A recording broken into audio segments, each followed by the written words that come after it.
Today, in this stream, I'm going to drag up details about a community event that's happening right here in Perth, Western Australia. In fact, the event will be in Fremantle this Saturday, the 17th of September 2022. I'm Lindsay and I'm coming to you from the studio of Freedom Media WA, and this is a stream that takes a deep dive into that event. When you think of the word Queen and mention that to any child, I think many parents would not dispute their child's first thought would likely be of the recent passing of Queen Elizabeth.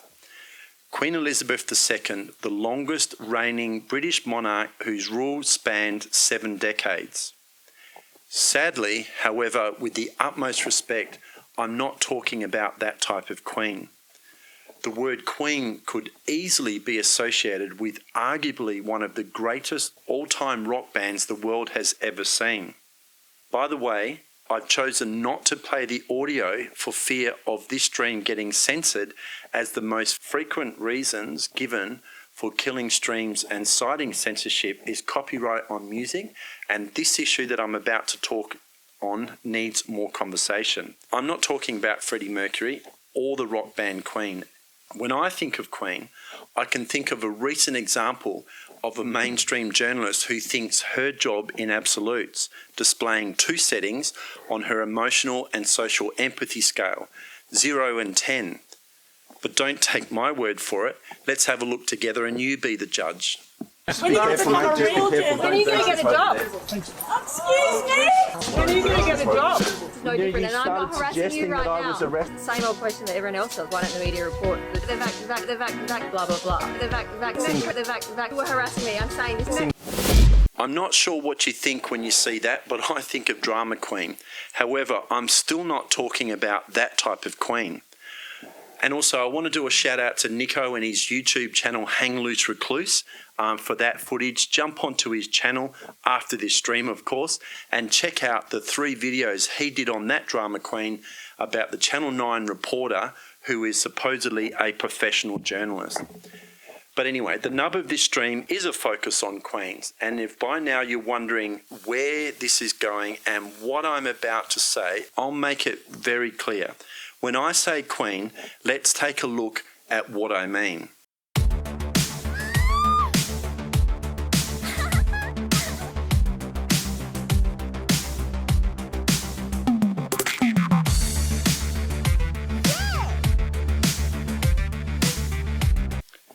Drag queens. Firstly, I want to be very clear that this stream is not an attack on drag queens or the LGBTQ+ community. I'm not pushing heterosexism, I'm not homophobic, and I'm not condoning biphobia or transphobia either. If that's how you roll as a consenting adult, you do you.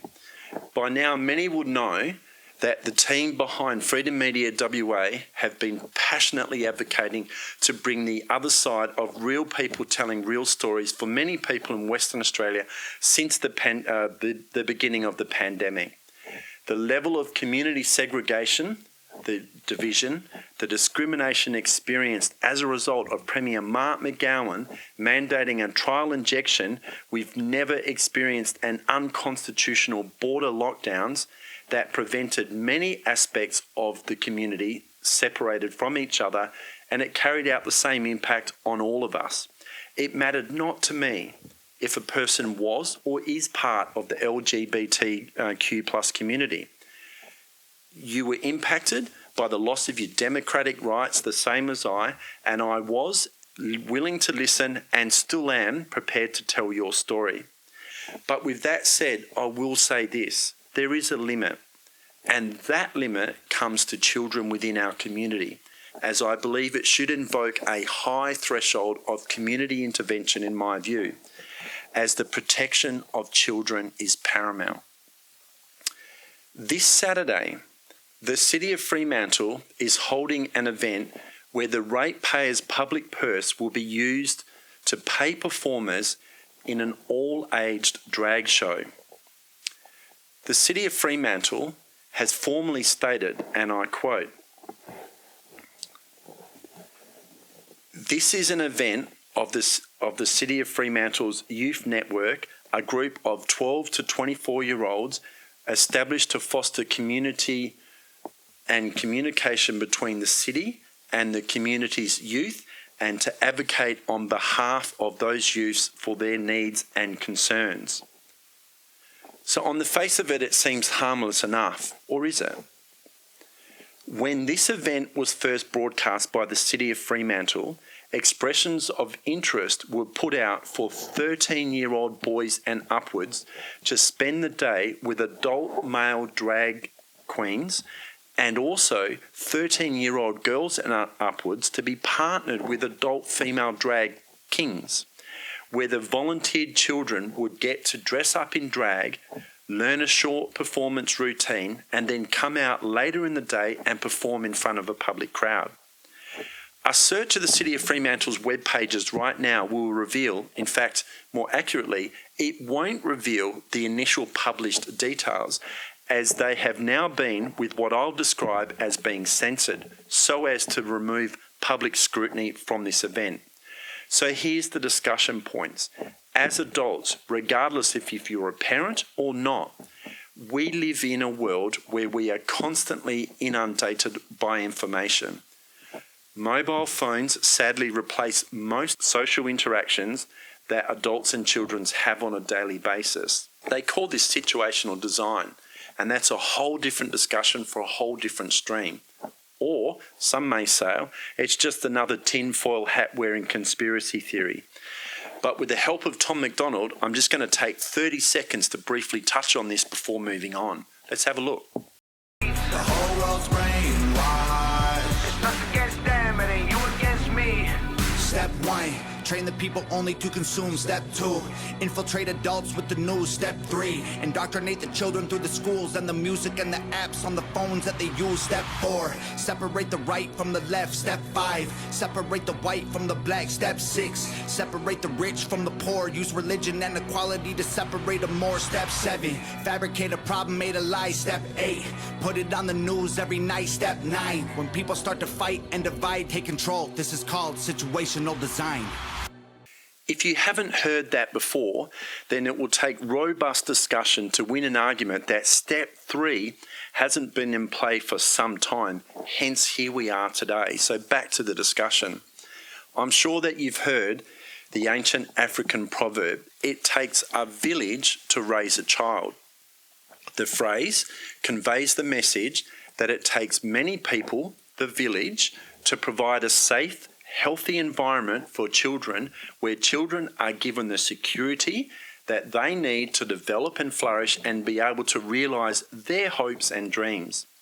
I, for one, fail to see how a local government ratepayer-funded initiative, as proposed by the City of Fremantle in this case, creates the right healthy environment for children by encouraging kids, coached by adult drag queens, to experience drag. In a number of streams in the past, I've expressed the views many times that Australia follows the examples of the US, where we follow social, economic and geopolitical trends. There's nothing new there. I'm sure that you'll agree it's really just a matter of timing as to the delay, sometimes months, sometimes many years, between the issues fronting Australia. And in this case, the issue of children exposed to drag shows leading to performances by children in drag with adult drag queens first came to light to me via the work of Matt Walsh. Those that are familiar with the Matt Walsh show, and by now I'm sure you may have heard some of the content from his recent book, What is a Woman? A Man's Journey to Answer the Question of Generation. And I laugh because we've heard this and seen this recently with Alex Ante, raising this question in Parliament. Matt highlighted on one of his shows 4 months ago a segment that aired back in 2018, November 2018, on mainstream TV Good Morning America. He dived into the issue about the time an 11-year-old boy called Desmond is Amazing appeared on primetime TV dressed in drag. There were many things alarming about that, but what was more alarming to me was when I considered the points that Matt Walsh raised, there were more questions than answered. So to better set the context, I'm going to play you 2 minutes and 20 seconds extract from that particular show that best sets and lays out what I'm talking about. Let's have a look. There are, of course, many examples we can point to, and have pointed to many times recently, of Disney endorsing, encouraging, and often actively engaging in predatory grooming practices towards children. We've gone through the partial catalog, enough to prove the point, I think, but we've missed one example. One example so disgusting and twisted and over the top that it's really the only one we need. The conversation could begin and end right here. Anyone defending Disney, anyone claiming that the grooming label is unfair or overboard, anybody, including people on the right, panicking over Florida's revocation of Disney's legal privileges, should be confronted with this clip. This is from an episode of Good Morning America on ABC, which is, of course, owned by Disney. Because when we're talking about Disney, we're not just talking about Disney World and Mickey Mouse and The Little Mermaid. We're talking about all of the media properties that Disney owns, like ABC. Now, what you're about to see happened on live TV, on a major network, in front of a live studio audience. I didn't dig this up from the darkest fringes of the internet. This is as mainstream as it gets. It's what Disney promotes and supports. So here's the time when Good Morning America featured an 11-year-old boy in drag. The child's stage name is Desmond is Amazing, and everyone in the building, including the hosts, including Michael Strahan, who's one of the hosts, seemed to very much agree that what you're about to see is indeed amazing. Here it is. Please welcome Desmond Napolis, a.k.a. Desmond is Amazing.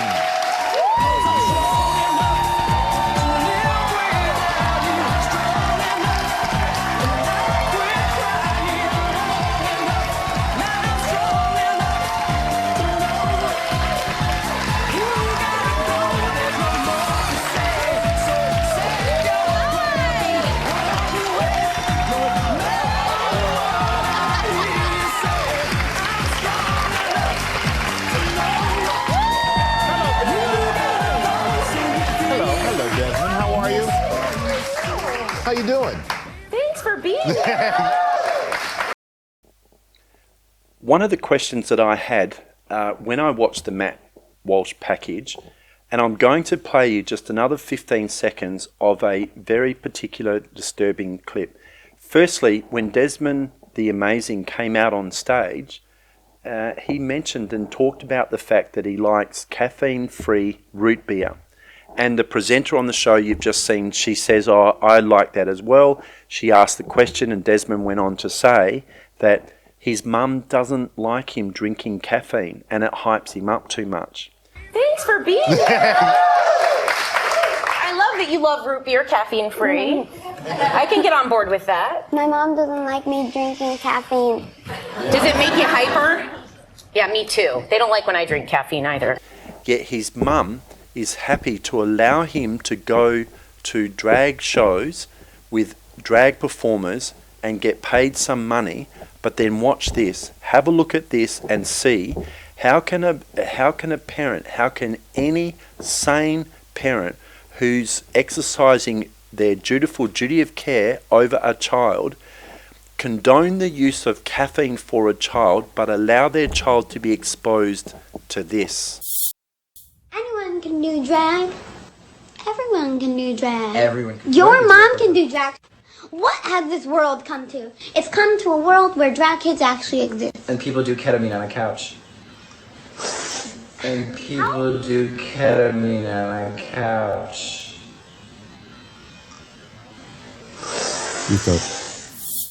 Now, that's not something that an 11-year-old should know anything about. Do ketamine on a couch. And then but why was he doing that? Because at the very least, he sees it happen all the time.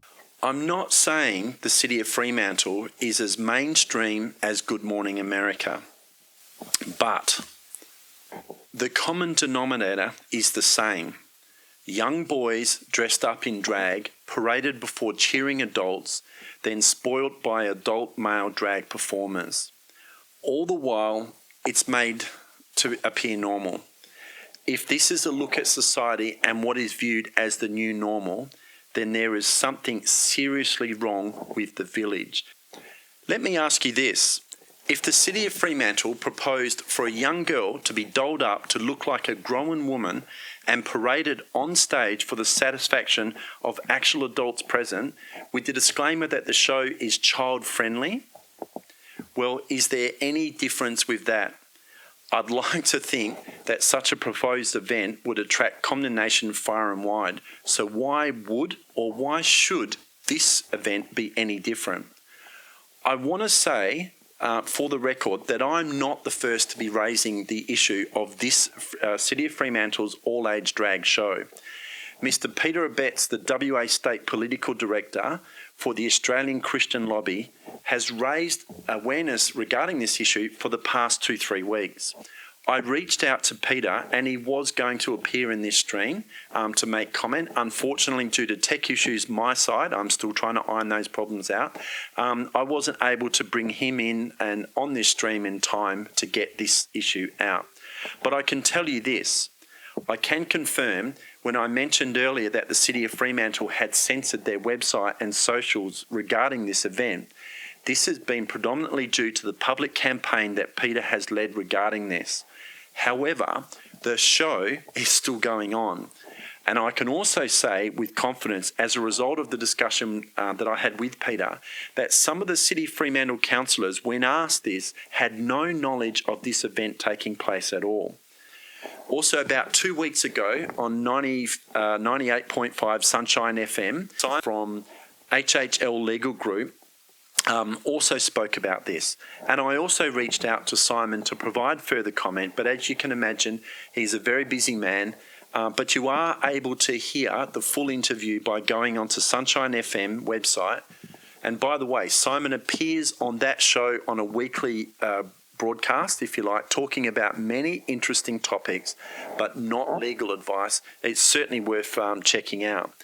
Simon raised a few interesting points about the City of Fremantle's all-age drag shows, and I'm sure that you'd see this subject is just way too hot for mainstream media, which is an absolute tragedy.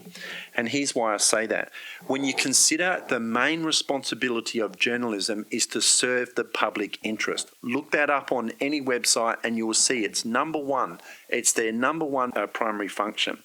What we have seen here in Western Australia clearly, and certainly in every state and territory of Australia with the pandemic, is mainstream media pivoted, and not in a good way. As I'd say the public interest pursuit of the mainstream media has been to spruik paid propaganda of a political agenda. Hence why I feel that whilst it's still possible, as somebody whom is chasing free speech via independent journalism, I'm raising this issue with some packaged clips so that you get an understanding of what's happening in our community. For no other reason that people need to be informed of these type of events, and you can then make your own mind up about something that is occurring within our community, because mainstream media will not tell you this. Before I end, I'm going to play you some key points that Simon Creek from HHL Legal spoke about in his interview on 89.5 FM. Let's have a listen. Legislation plus so many other ancillary acts, rules, I guess you could call them conduct rules of society over time, the entire body of law from the Family Law Act through to the Criminal Code does talk about child protection.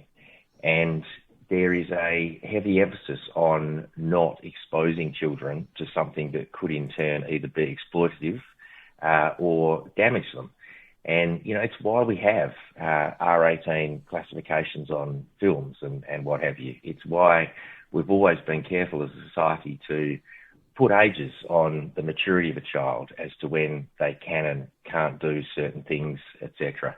And I think this is the concept of, you know, making it all look innocent and exposing, you know, children of any ages. Let's just hold that description in mind, any ages, exposing them to adult issues, adult conversation pieces about sexuality and preference at an age where they're too young the whole of the body of our legal system recognises that you have to be a certain age to be mature enough to understand and make decisions about certain things. So bypassing that by holding these things in a seemingly innocent, nice-looking environment like a library is a backdoor approach, in my personal view, to getting around the law and to effectively making an impression on children at an age they're not mature enough to comprehend. So, yeah, it's the law, I think, is generally speaking on the side of those that are opposed to this, but we don't have any specific references within legislation to drag queen presentations at libraries. Once something like this slips under the radar, I shudder to think where the end point may be. Would you want a stripper or a porn star to influence your child? It makes no sense at all. A drag queen performs in a nightclub for adults. There is a lot of filth that goes on, a lot of sexual stuff that goes on. And backstage, there's a lot of nudity, sex, and drugs. Okay? So I don't think that this is an avenue you would want your child to explore. But to actually get them involved in drag is extremely, extremely irresponsible on your part. Perhaps rather than our children having to relearn the saying, God save the Queen, and teach them the mainstream protocol with the newly proclaimed monarch, we should consider there is always more to any story once you start to peel the layers back. Prince Charles repeatedly sought the advice of Jimmy Savile, and it was later revealed that Jimmy Savile had spent decades sexually abusing women and children, even going so far as to take some of his suggestions directly to the Queen, as depicted in a Netflix documentary. And let me tell you, the issues raised in that documentary are disturbing, to say the least, and alarming. Yet for the next 6 to 7 days, we're going to hear the pre-planned, pre-packaged media packages rolled out, telling us about where things are at, and you'd be hard-pressed to hear any of the past history and mainstream reflect on this. So rather than teaching children to say, God save the King, as a community, we should all be saying, God save our children. If you feel, as I do, that this story needs more conversation, then you can help do your bit. I ask that you like and share this far and wide so that this issue gets out. I'm Lindsay from Freedom Media WA. Thank you for joining the stream, and thank you to those that have commented. It's the only way that we can raise further awareness to those that simply have their head in the sand, don't watch mainstream media, or really are too afraid to speak out and say what they really want to say about this issue. Thank you and enjoy your day. Brought to you by Freedom Media WA, where journalism should never be a government narrative.